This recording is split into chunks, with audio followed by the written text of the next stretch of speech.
2019 সালে সিপিআইএম নেতার মৃত্যুর আগে ভাইরাল করে যাওয়া ভিডিও উদ্ধারকে নিয়ে কেসটি রিওপেনের দাবিতে রাস্তায় পরিবার। 2019 সালে দক্ষিণ 24 পরগনার পাথর প্রতিমার দক্ষিণ লক্ষ্মীনারায়ণপুরের বাসিন্দা সিপিআইএম নেতা অজয় মণ্ডলের রক্তাক্ত মৃতদেহ উদ্ধার হয়েছিল বাড়ির কাছাকাছি একটি ড্রেন থেকে। এই মৃত্যুর পিছনে তৎকালীন শাসক দলকে দায়ী করে পুনরায় তদন্তের দাবি জানালো তার পরিবার। দীর্ঘ কয়েক বছর পর মৃত্যুর আগে ওই নেতার সোশ্যাল মিডিয়ায় পোস্ট করা এক ভাইরাল ভিডিওকে ঘিরে মৃত্যুর পিছনে তৎকালীন শাসক দল তৃণমূলের ভূমিকা নিয়ে উঠল প্রশ্ন। অভিযোগ, এই মৃত্যুর পিছনে তৃণমূল নেতাদের হাত আছে। তাই ধামা চাপা দেওয়া কেস নতুন করে চালু এবং ঘটনার পুনর্তদন্তের দাবিতে রাস্তায় নামলেন পরিবার ও গ্রামবাসীদের অভিযোগ, 2018 সালে পঞ্চায়েত নির্বাচনে তৃণমূলের প্রার্থী রাজবাহাদুর সিং এর বিরুদ্ধে পঞ্চায়েত সমিতির প্রার্থী হওয়ার জন্য সিপিআইএম দলের পক্ষ থেকে পাথর প্রতিমা বিডিও অফিসে মনোনয়নপত্র জমা দিয়েছিলেন সিপিআইএম নেতা অজয় মণ্ডল। এরপর তৃণমূলের হারমাত্রা মনোনয়নপত্র উইথড্র করার জন্য তাকে কিডন্যাপ করে 3 দিন বিভিন্ন জায়গায় আটকে রেখে বেধড়ক মারতে থাকে বলে অভিযোগ করে গেছে ওই ভাইরাল ভিডিওতে। কয়েকদিন পর সোশ্যাল মিডিয়াতে একটি তার উপর তৃণমূল হারমাতদের অত্যাচার নিয়ে বক্তব্য ভাইরাল করেন। এই ঘটনার ঠিক 1 বছর পর 2019 সালে লোকসভার আগে তার রক্তাক্ত মৃতদেহ উদ্ধার হয় বাড়ির কাছাকাছি ড্রেনের ধার থেকে। পরিবারের অভিযোগ, রাজনীতির কারণে তাকে খুন করা হয়েছিল। পুলিশ সেই সময় তৃণমূল নেতাদের চাপে কেসটি ধামা চাপা দেয়। পালা বদলের পর সেই মৃত ব্যক্তি অজয় মণ্ডলের পোস্টমর্টেম রিপোর্টের ফটোকপি পাওয়া যায় তৃণমূলের পার্টি অফিস থেকে এবং জীবিত থাকাকালীন তার উপর নির্যাতনের বক্তব্যে ভিডিওটি নিয়ে মুখ্যমন্ত্রীর কাছে কেসটি রিওপেনের দাবি জানিয়ে রাস্তায় নামলেন পরিবার ও সাধারণ মানুষ। দক্ষিণ 24 পরগনা থেকে গোপাল সিলের রিপোর্ট, ডিএন নিউজ বাংলা।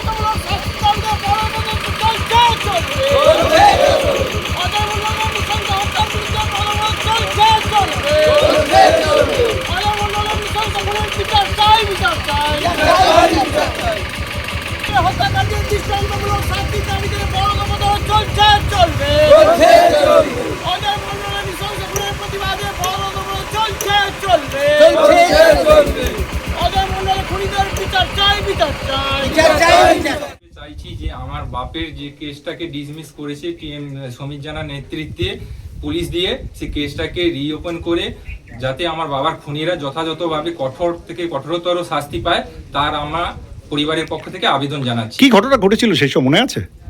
সেই সময় 2019 সালে লোকসভা নির্বাচনের প্রাককালে বাবাকে কিডন্যাপ করে, ঠিক আছে, টিএমসির গুন্ডারা বাবাকে জিপ কেটে নৃশংসভাবে খুন করে আমার বাড়ির সামনে ডেনে বডি ফেলে দিয়ে চলে যায়।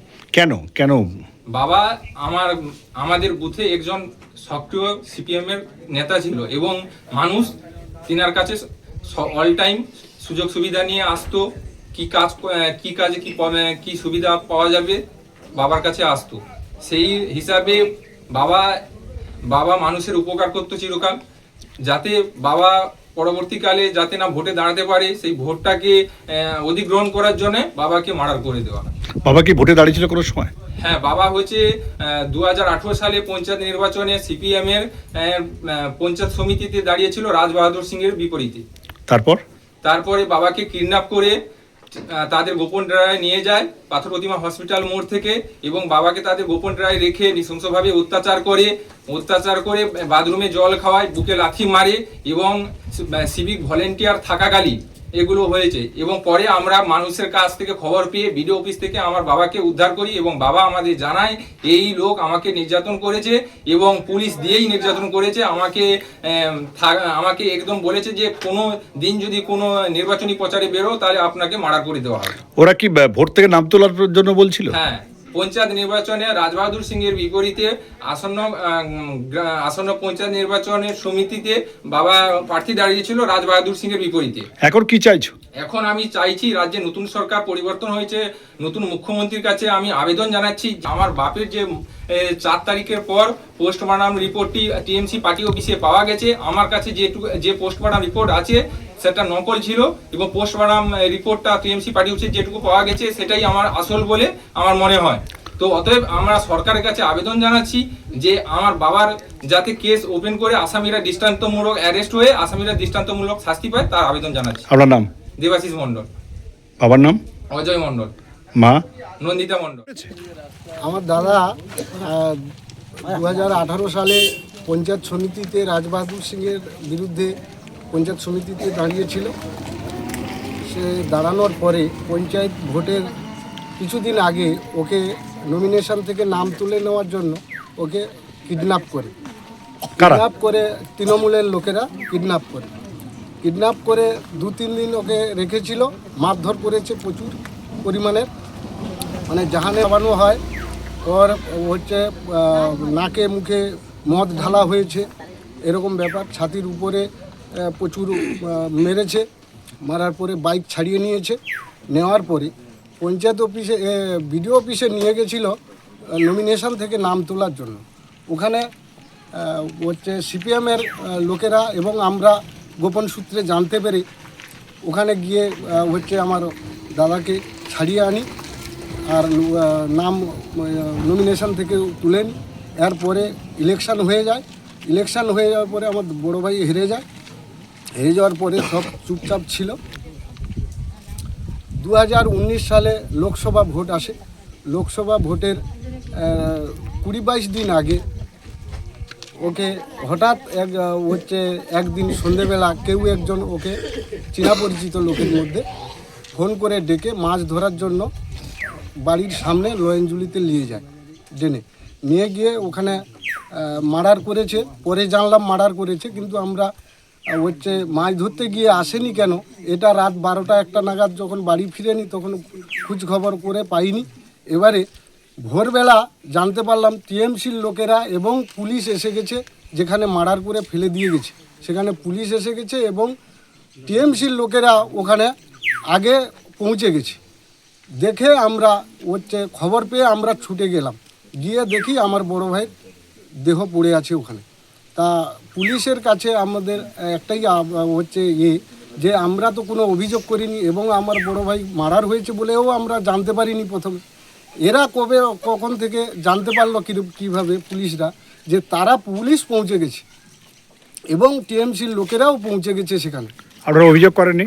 এবারে আমাদের কোনো কথা ওখানে শুনে না, বডি জোর করে নিয়ে চলে গেছে পোস্টমর্টমের জন্য।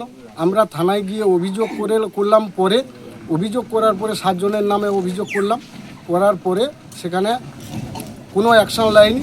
পরে যে পোস্টমর্টম রিপোর্ট এসছে, আমার দাদা জলে পড়ে মারা গেছে। এইভাবে নর্মাল সুস্থ মানুষ জলে পড়ে মারা গেছে, এইভাবে পোস্টমর্টম রিপোর্ট। এখন কি মনে হচ্ছে আপনাদের? এবারে আমাদের এখন ডাউট লাগছে এবং হয়েছে যে এই 2026 সালের 4 তারিখের পরে যখন সরকার চেঞ্জ হয়ে যায়, তারপরে আমাদের কিছু কারণে পঞ্চায়েত অফিসে গিয়ে দেখা গেল যে সেখানে আমার বড় ভাইয়ের পোস্টমর্টম রিপোর্ট পার্টি অফিসে তৃণমূল পার্টি অফিসে পোস্টমর্টমের রিপোর্ট। এবারে এ থেকে আমাদের সন্দেহ হয় যে এটা পরিকল্পিতভাবে পুলিশকে মিলিয়ে মার্ডার হয়েছে এবং এটার পুনরায় যে মানে সঠিক বিচার হয় এবং দোষীরা দৃষ্টান্তমূলক শাস্তি। কেসটাকে রিওপেন করছি আমরা। আপনার নাম? আমার নাম বিশ্বনাথ মণ্ডল। আপনার দাদার নাম? অজয় মণ্ডল। এই গ্রামের নাম? দক্ষিণ লক্ষ্মীনারায়ণ। আমার স্বামী হচ্ছে সিপিএম করতো, তারপর তৃণমূলের লোক মনোনয়নপত্র না তোলার জন্যে আমার স্বামীকে নিয়ে গিয়ে আর ল্যাট্রিন ঘরে জল খাইয়েছে আর মারধর করেছে। মেরিয়ে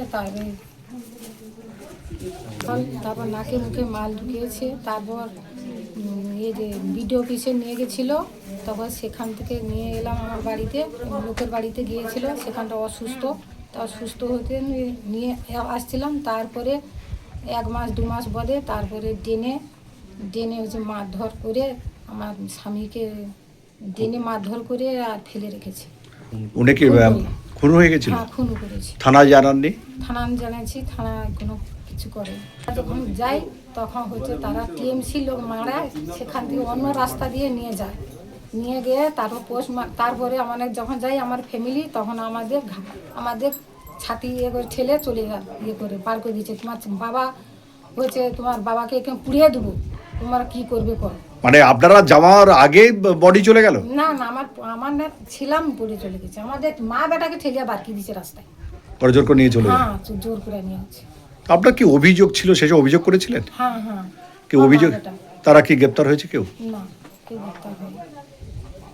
এখন কি চাইছেন? আবার নতুন করে কি আপনি? মানে আমি নতুন হচ্ছে সরকার এসেছে, সেই জন্য বিচার চাইছি, আমি কেস চালু করতে চাইছেন? হ্যাঁ। আপনার নাম? আমার নাম নন্দিতা মণ্ডল। কি নন্দিতা মণ্ডল?